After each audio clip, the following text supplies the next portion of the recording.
Transformer les associations de développement afin qu'elles soient productives sur le terrain. C'est un défi que devra relever l'Institut africain pour le développement économique et social, INADES Formation.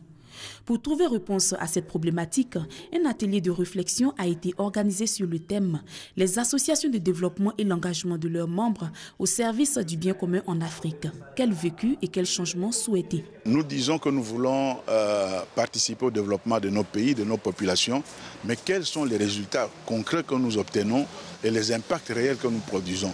Lorsqu'on voit que la pauvreté, le chômage des jeunes, tout ça se développe dans nos pays, il faut se questionner. Nous avons voulu inviter plusieurs collègues qui travaillent de différents pays, qui travaillent dans les mouvements associatifs, qui nous fassent part de leurs expériences. Les projets de développement ne manquent pas, mais les principes d'action et les convictions qui les motivent doivent être une préoccupation pour relever les défis de développement au service du bien commun. Il faut que les ONG s'examinent eux-mêmes d'abord avant de pouvoir donc regarder le monde extérieur. C'est ça la plus-value. C'est ouvrir cet espace d'introspection qui est important pour pouvoir être plus fort avant maintenant de regarder à l'extérieur. On investit beaucoup, c'est vrai, mais l'impact sur le terrain, qu'est-ce que nos interventions ont donné? Parce que nous ne sommes pas les seuls sur le terrain. INADES, nous avons une vision.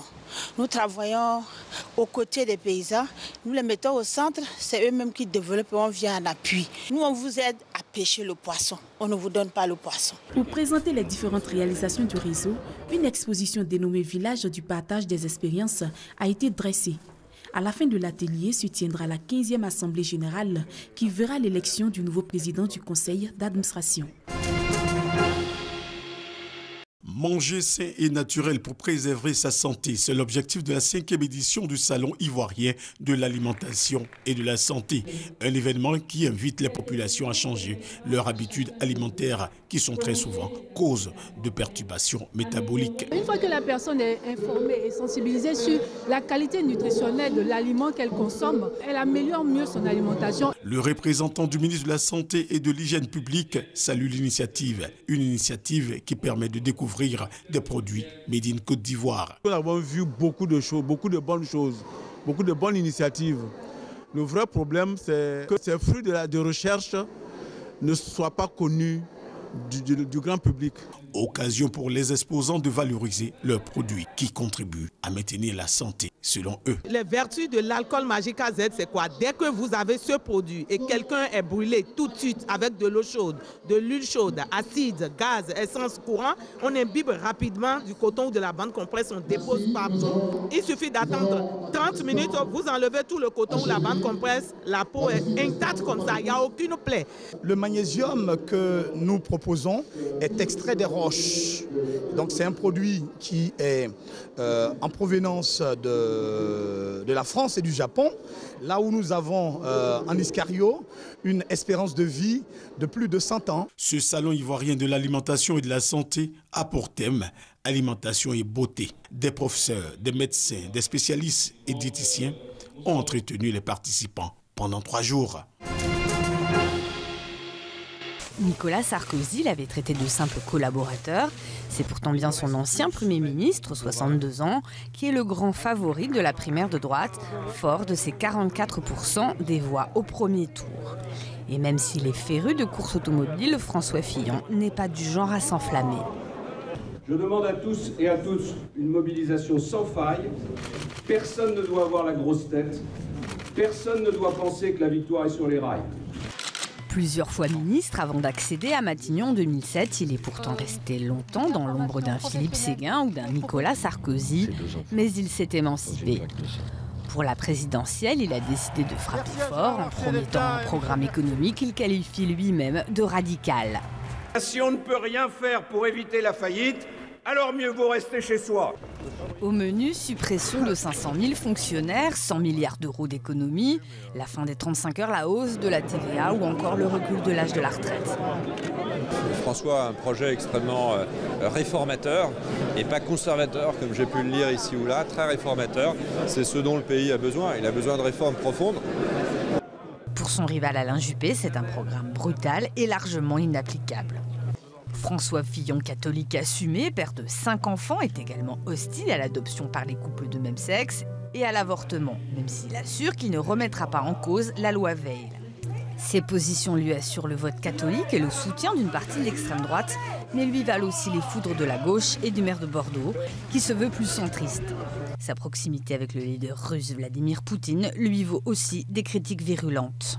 Mais après une longue campagne de terrain, François Fillon est finalement parvenu à donner une image à la fois sérieuse et combative, une sorte de compromis entre Nicolas Sarkozy et Alain Juppé. Fillon a un discours plutôt clair, synthétique, précis. Il n'y a aucun compromis, aucun superflu. Il a fait une campagne magnifique. Il a fait ni bling-bling, ni non-dit. Et cette fois, il compte bien prendre définitivement sa revanche dimanche lors du second tour.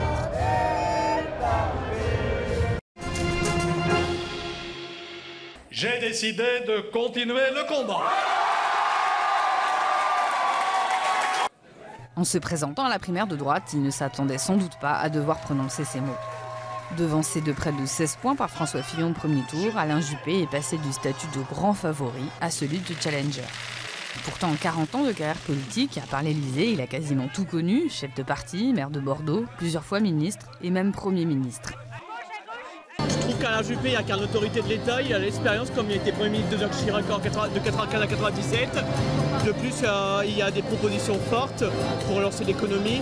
Vieux briscard du gaullisme, fils spirituel de Jacques Chirac, Alain Juppé, brillant énarque et normalien, a aussi subi des revers.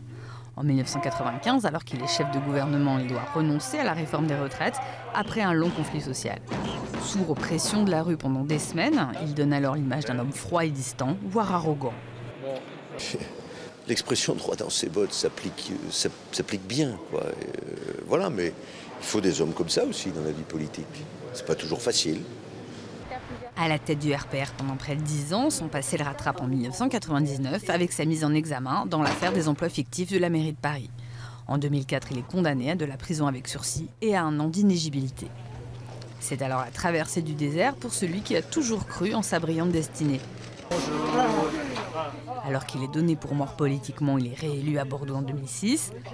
Il s'attache alors à adoucir son image, mais il est bien décidé à foncer. Attention, j'ai plus de frappe. Revenu au gouvernement en 2010, son passage au ministère de la Défense et aux Affaires étrangères lui confère une image d'homme d'État. Une image savamment cultivée pendant la campagne de la primaire. Son caractère posé, son programme se voulant un peu plus centriste que ses rivaux, il pensait créer un consensus sur son nom. Mais du coup, il n'a pas suscité l'enthousiasme des électeurs de droite. Alain Juppé n'a désormais d'autre choix que de descendre dans l'arène et de pilonner son adversaire. À 71 ans, il joue sa dernière carte. Lumumba et Kasavubu, après moult dissensions, arrivent à trouver un terrain d'entente. Le premier occupera la tête du gouvernement indépendant. Le second sera président de la République. Mais le nouveau pouvoir, en cette année 1960, n'a aucune prise sur l'administration et l'armée aux mains des Belges. Joseph Désiré Mobutu est nommé chef d'état-major par Lumumba. Mais les violences se généralisent.